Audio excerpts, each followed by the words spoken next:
Josh Heird with us now. Sorry about the phone number there, Josh, but welcome in to the Deener Show on a Friday afternoon, Friday morning. Sorry. Yeah, thanks, Mark. Yeah, all good. I went to the championship tractor pool last night at Freedom Hall. Nice. So the tractor pool. A slower morning. Yeah. Whoa. Yeah, the tractor pool. I don't think I've ever been to a tractor pool ever.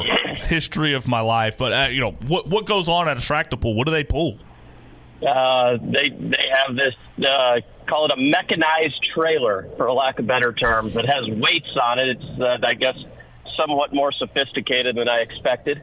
The further that the tractor pulls the trailer, the weight moves up towards the front of the trailer to make it harder to pull. And I'm sure that's more than you wanted to know. But when you have a 6-year-old son, the tractor pull is about as good as it gets. That's awesome. Well, Freedom Hall, legendary venue, Yum Center, legendary venue. We're going to have a big event there tomorrow night with a legendary team and 2013 national champions.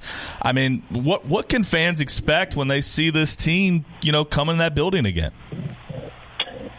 For us, it's just trying to celebrate them in the best opportunity that we can. So obviously there's going to be footage of what transpired throughout the season and into the postseason, and then obviously they'll be able to be out there at halftime. And for me, it was about recognizing a group of guys that accomplished some really special things, and our fans being able to spend some time with them and recognize them for their accomplishments, and for everybody to just remember what that was like, what that season was like in 2013, because anybody that was around this program knew what it was and what it meant and how exciting it was. And so just trying to give them their due 10 years after they won it.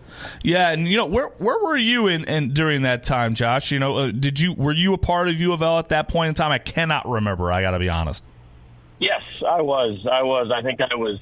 I'm not even sure I was an assistant AD at that time, but just trying to work my way up through the athletic department ranks. And so I was managing some championships and overseeing some capital projects. But I was part of the staff here at U of L, and I remember going up to Indy, and then I was not able to go to the Final Four. I actually went to the women's Final Four, or actually that was 12. No, that was 13. Yeah. I was in New Orleans with the women's team at that time. Well, that was crazy because we were in Atlanta watching the games in New Orleans, and then and that was in between, and even in Indianapolis, like fans were like rushing out of the bar of Lucas Oil to go watch the women's game against Baylor because that was such a close game. It was an incredible time, an incredible run. Yeah, no, actually, it's funny now that I'm starting to.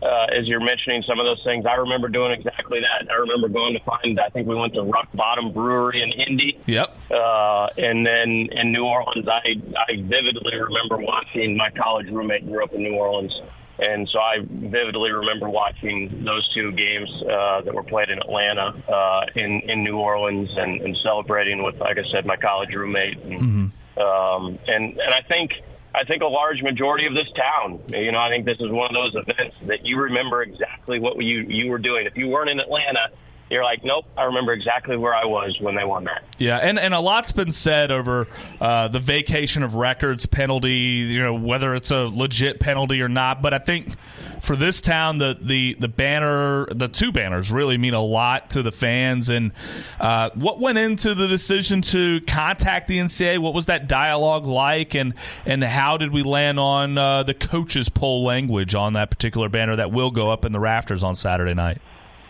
Yeah, I mean, let me start by just saying that, look, I would love to have a banner up there that truly recognizes them for all they accomplished. In a perfect world, that's what would be up there.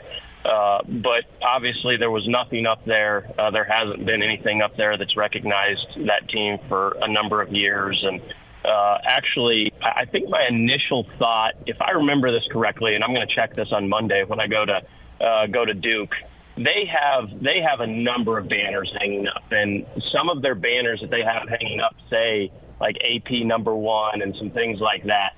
And I think that's where I originally got the idea of, like, could we come up with something just a little bit different, language that's a little bit different, that we could at least reach out to the NCAA and say, hey, can we recognize it this way?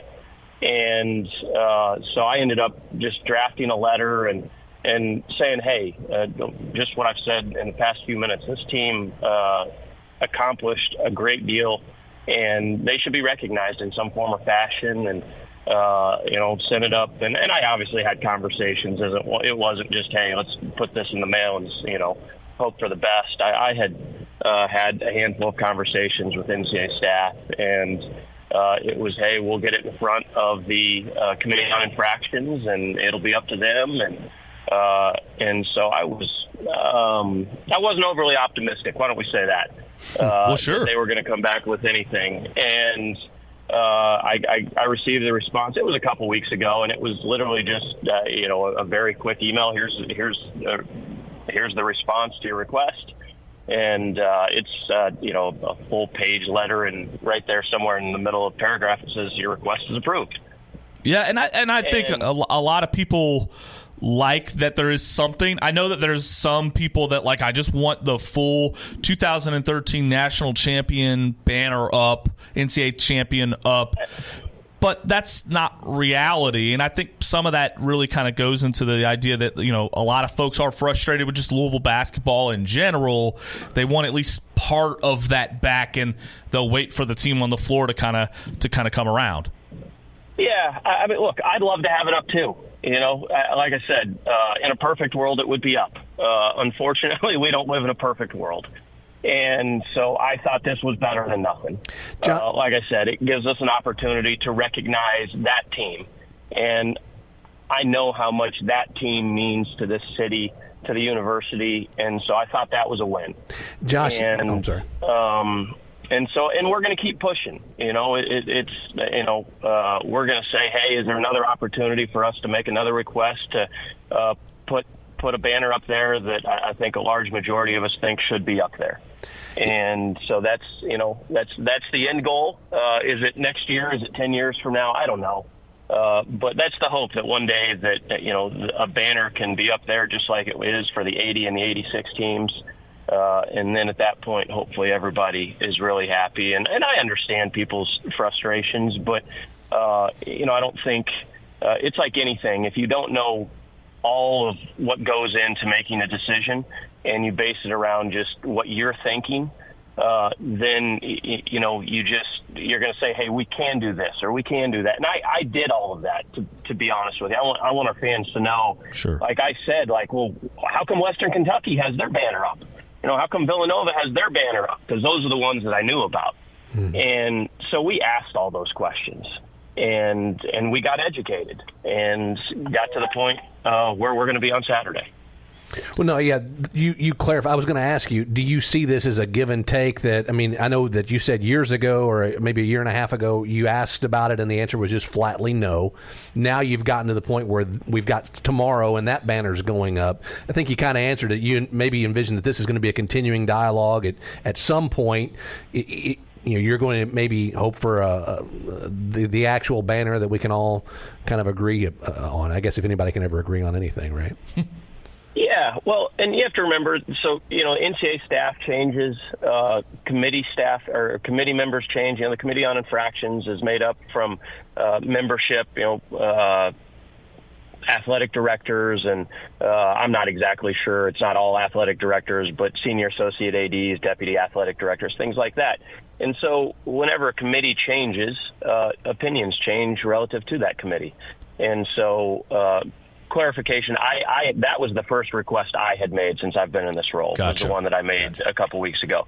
But I know that the university, the athletic department, had made that request previously. This was a couple of years ago, 3 or 4 years ago, if I remember correctly. I'm not sure the exact timeline, but the first time I requested it was here in the last, call it, 6 weeks. And so, yeah, to answer your question, we're going to continue to keep it top of mind. And if there's another opportunity to say, hey, let's ask for something a little bit different than what we have up there, we will. Josh, last one before I get you out of here. Kenny Payne was talking with Bob Valvano after the game on Wednesday night after a close loss to Virginia, and he shared with Bob that he told the players this can never be like this again. And I just want to get your thoughts on how we get out of it, how we move forward, how we make sure that we get back to the standard that is Louisville basketball. Yeah, I think let me start that answer with just what University of Louisville basketball is and the standard, right? I've worked in two athletic departments. I've worked at the University of Louisville and I've worked at Villanova. And I think that standard is pretty similar for both of those basketball programs. And I couldn't work anywhere where the standard was to be okay. Let's make the tournament. Let's celebrate making the tournament. That's not what I want to do. And so the standard is to compete for championships here at the University of Louisville. I understand that, and that's the expectation from this fan base, from the city, and that's what we're going to work really, really hard to get back to.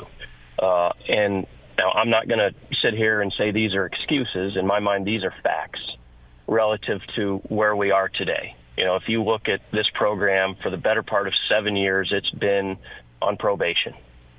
And that doesn't just, that's not just a cliff that you fall off of. It's just this decline, and that's what's happened if you look at this program over the years.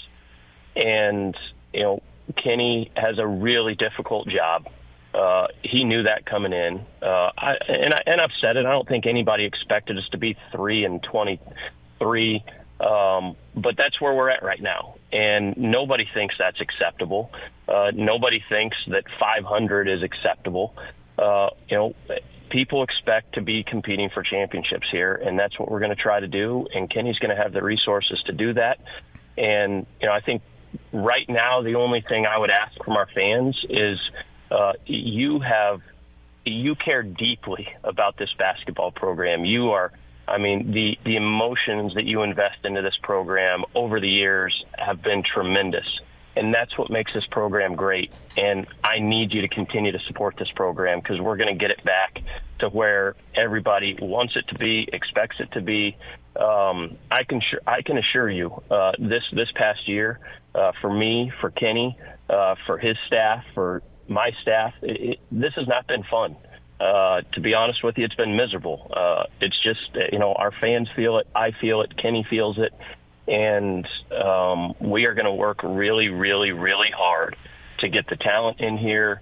And if the support staff isn't what it needs to be, and or there's a cog that's missing, we're going to correct that because it's really hard to win. I say that all the time. It's extremely, extremely hard to win. And you think about how many good teams the University of Louisville's had. And they've been at the mountaintop 3 times. Mm-hmm. But that's the expectation, and that's what we're going to try to get back to. And I do have confidence that we're going to get there. And as soon as I don't have that confidence, then we'll have conversations as to what we change or how we change it. But right now, I have all the confidence in the world in Kenny, and we've got to get back to where our fans want us to be. And like I said, I think we will. Yeah, Josh, people always are like, I'm going to write Josh Heird, and I'm like, he knows. You don't need to write Josh Heird an email to know, that 323 is not. You can save the phone call, you can save the email. But Josh, we're going to celebrate a great team tomorrow in the Yum Center. $13 tickets. I'm personally really looking forward to it. I'm really looking forward to seeing the first stage banner going up there is how I'm going to refer to it. Yeah. But I'm really excited about it on tomorrow night there in the Yum Center. Yeah, I appreciate it, Mark. And like I said, I just appreciate you and Drew trying to, I think, put it into context as to where we are today. That doesn't mean that's where we're going to be a year from now relative to the 2013 team or 2 years from now, however long it takes. But for me, I want tomorrow to be as positive as it can possibly be. You've got a large majority of these guys coming back. There's a couple guys that aren't going to be able to make it, but for the most part, the entire team's going to be back.